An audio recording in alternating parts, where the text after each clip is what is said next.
Assalamualaikum warahmatullahi wabarakatuh. Adapun yang ketiga, kaum Arab, yaitu Arab Musta'arabah. Adapun tentang Arab Musta'arabah ini, cikal bakal kakek mereka yang tertua adalah Nabi Ibrahim alaihissalam yang berasal dari negeri Irak, dari sebuah daerah yang disebut dengan Ar, berada di pinggir barat Sungai Efrat, berdekatan dengan Kufah. Seperti yang sudah diketahui bersama bahwa Nabi Ibrahim alaihissalam hijrah dari Irak ke Haran atau Huran, termasuk pula ke Pakistan, dan menjadikan negeri itu sebagai pijakan dakwah beliau. Beliau banyak menyusuri negeri ini dengan setitik harapan hingga akhirnya beliau sampai ke Mesir. Fir'aun, penguasa Mesir pada waktu itu, merekayasa dan memasang siasat buruk terhadap istri Nabi Ibrahim, yaitu Sarah. Namun Allah justru mengembalikan jerat itu ke lehernya sendiri, hingga akhirnya Fir'aun tahu kedekatan hubungan Sarah dengan Allah Subhanahu wa taala. Untuk itu ia menghadiahkan putrinya Hajar menjadi pembantu Sarah sebagai pengakuan terhadap keutamaan Sarah. Dan akhirnya Sarah mengawinkan Hajar dengan Nabi Ibrahim alaihissalam. Di saat Nabi Ibrahim alaihissalam kembali ke Palestina dan Allah menganugerahkan Ismail dari Hajar. Atas permintaan Sarah, Nabi Ibrahim membawa Ismail yang pada waktu itu masih kecil dan membawa juga Hajar ke suatu lembah yang tiada ditumbuhi tanaman, yang kemudian bernama Hijaz, tepatnya di dekat Baitul Haram, yang pada saat itu hanya berupa gundukan-gundukan tanah. Rasa gundah mulai mengayuh pikiran Nabi Ibrahim. Beliau menoleh ke kanan dan ke kiri, lalu meletakkan putranya di dalam tenda, di mana pada saat itu di Mekah belum ada seorang pun manusia dan tidak ada mata air. Beliau meletakkan wadah air di dekat Hajar dan Ismail dan juga beberapa kurma. Setelah itu beliau kembali lagi ke Palestina. Beberapa hari kemudian bekal dan air sudah habis. Sementara itu tidak ada mata air yang mengalir. Atas izin Allah, tiba-tiba air Zam-Zam memancar berkat karunia Allah, sehingga bisa menjadi sumber penghidupan bagi mereka berdua yang tidak pernah habis hingga sekarang. Suatu kabilah dari negeri Yaman datang ke sana dan atas perkenaan ibu Ismail atau Hajar mereka menetap di sana. Ada yang mengatakan mereka sudah berada di sana sebelum itu dan mereka menetap di lembah-lembah di pinggir kota Mekah. Pada memasuki usia dewasa, Nabi Ismail kemudian belajar bahasa Arab dari kabilah Jurhum. Karena merasa tertarik kepadanya, maka mereka mengawinkan dengan salah seorang wanita dari golongan mereka, yang mana pada saat itu ibunya Nabi Ismail, Siti Hajar, sudah meninggal dunia. Suatu saat ketika Nabi Ibrahim hendak menjenguk keluarga yang ditinggalkannya, beliau datang setelah acara pernikahan itu. Tatkala tiba di rumah Ismail, beliau tidak mendapatkan Nabi Ismail. Maka beliau bertanya kepada istrinya, bagaimana keadaan mereka berdua. Istri Nabi Ismail hanya mengeluhkan kehidupan mereka yang melarat.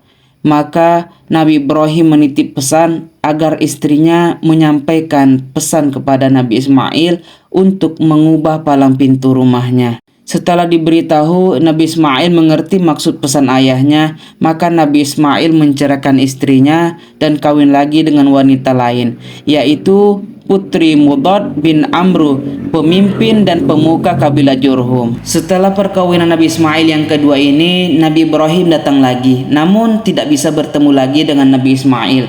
Beliau bertanya kepada istri Nabi Ismail tentang keadaan mereka berdua. Jawaban istri Nabi Ismail adalah pujian pada Allah. Lalu Nabi Ibrahim kembali lagi ke Palestina setelah menitipkan pesan lewat istri Nabi Ismail agar Nabi Ismail memperkokoh palang pintu rumahnya. Pada kedatangan yang ketiga kalinya, barulah Nabi Ibrahim bisa bertemu dengan Nabi Ismail, yang mana pada saat itu Nabi Ismail sedang meraut anak panahnya di bawah sebuah pohon dekat air Zam-Zam. Tatkala melihat kehadiran ayahnya Nabi Ibrahim, Nabi Ismail berbuat sebagaimana layaknya seorang anak yang lama tidak bertemu dengan ayahnya. Kemudian mereka berdua sepakat untuk membangun Ka'bah, meninggikan sendi-sendinya, dan Nabi Ibrahim memperkenankan manusia untuk berhaji sebagaimana yang diperintahkan Allah Subhanahu wa taala kepada beliau. Dari perkawinannya dengan putri Mudad, Nabi Ismail dikaruniai anak oleh Allah Subhanahu wa taala sebanyak 12 orang yang semuanya laki-laki, yaitu Nabat atau Nubuyut, Qaidar, Ardail, Mibsyam, Mishma', Duma, Misha, Hadad, Taima, Yapur, Napis, dan Kaiduman. Dari mereka inilah kemudian berkembang menjadi 12 kabilah yang semuanya menetap di Mekah untuk sekian lama. Pokok pencarian mereka adalah berdagang, membentang dari negeri Yaman hingga ke negeri Syam dan Mesir. Selanjutnya, kabilah-kabilah ini menyebar di berbagai penjuru jazirah dan bahkan keluar jazirah. Seiring dengan perjalanan waktu, keadaan mereka tidak lagi terdeteksi kecuali anak keturunan Nabat dan Qaidar. Peradaban anak keturunan Nabat bersinar di Hijaz Utara. Mereka mampu mendirikan pemerintahan yang kuat dan menguasai daerah-daerah di sekitarnya, dan menjadikan Al-Batra sebagai ibu kotanya. Tak seorang pun berani memusuhi mereka hingga akhirnya datanglah pasukan Romawi yang menindas mereka. Sedangkan anak keturunan Qaidar bin Ismail tetap menetap di Mekah, beranak pinak di sana hingga menurunkan Adnan dan anaknya Ma'ad. Dari dialah keturunan Arab Adnaniyah masih bisa dipertahankan keberadaannya.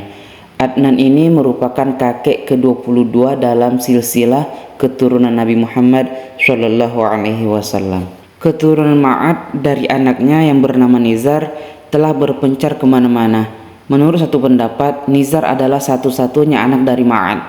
Sedangkan Nizar sendiri mempunyai 4 anak yang kemudian berkembang menjadi 4 kabilah yang besar, yaitu Iyad, Anmar, Rabi'ah, dan Mudhar. 2 kabilah terakhir inilah yang paling banyak marga dan sukunya. Dari Rabi'ah ada Asad bin Rabi'ah, Anzah, Abdul Qais, 2 anak Wa'il, Bakar dan Taglib, Hanifah, dan lain-lainnya. Sedangkan kabilah Mudhar berkembang menjadi 2 suku yang besar, yaitu Qais Ailan bin Mudhar dan marga-marga Ilyas bin Mudhar. Dari Qais Ailan ada Bani Sulaim, Bani Hazawin, Bani Ghatafan. Dari Ilyas bin Mudhar ada Tamim bin Murrah, Huzail bin Mudrikah, Bani As'ad bin Khuzaimah, dan marga-marga Kinanah bin Khuzaimah. Dari Kinanah ada Quraisy, yaitu anak keturunan Fihir bin Malik bin Nadir bin Kinanah. Quraisy terbagi menjadi beberapa kabilah yang terkenal, yaitu Jumuh, Saham, Adi, Makhzum, Ta'im, Zuhrah, dan suku-suku Quraisy bin Kilab, yaitu Abdul Dar bin Qusay, Asad bin Abdul Uzza bin Qusay, dan Abdi Manaf bin Qusay. Abdul Manaf mempunyai 4 anak, yaitu Abdi Syam, Naufal, Al-Muttalib, dan Hashim.